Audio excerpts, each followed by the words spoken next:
এখন আপনাকে বলি, এই যে বিপদে পড়েছেন আজকে বর্তমান সময়ে ভারতবর্ষে ওয়াকফ বিল আমাদের আইন হয়ে গেছে, মানে আমাদের মসজিদ মাদ্রাসায় তারা এসে পরিচালনা করবে, তাই না?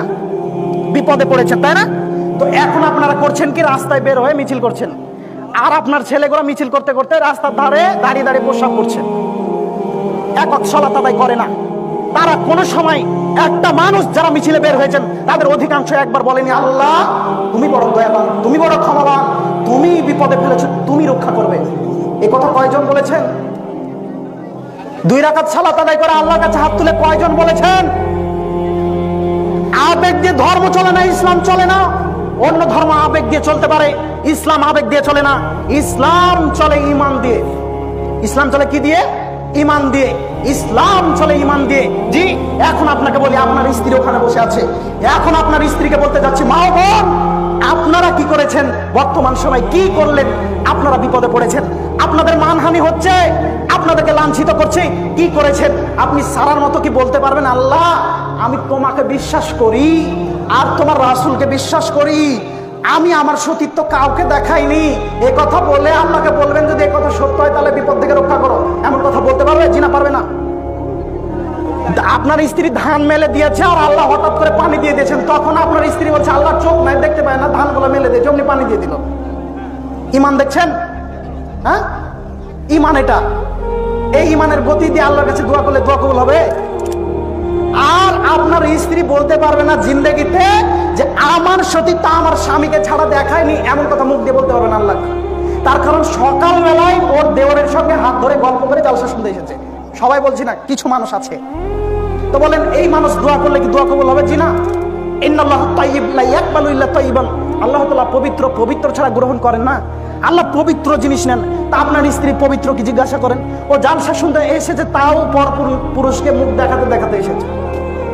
ও তো একটা মুসলিম মহিলা, ওর নীতি থাকবে আয়েশার মতো, ওর নীতি থাকবে খাদিজার মতো, ওর নীতি থাকবে সারা আলাইহিস সালামের মতো, ওর নীতি থাকবে খাদিজার মতো।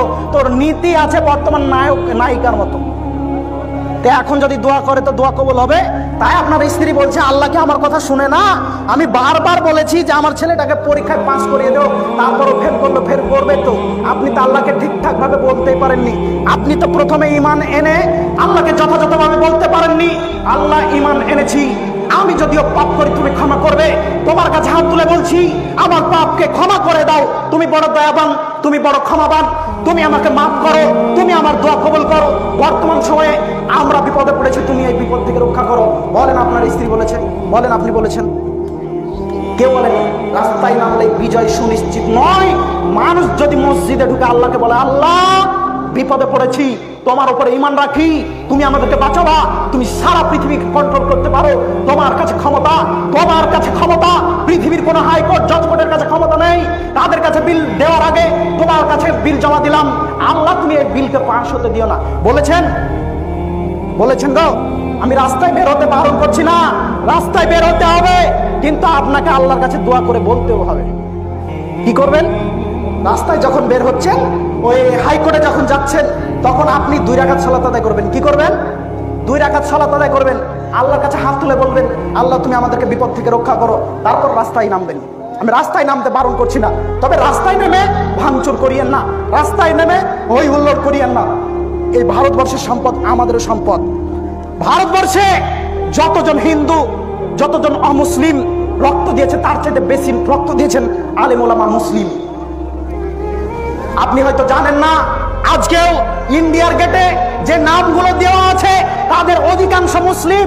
মুসলিম জাতি এই দেশকে রক্ষা করেছে ইংরেজদের হাত থেকে, আজকেও এই স্বৈরাচারী প্রধানমন্ত্রীর থেকে, আজকেও এই দেশকে রক্ষা করবে, মুসলিম জাতি রক্ষা করবে।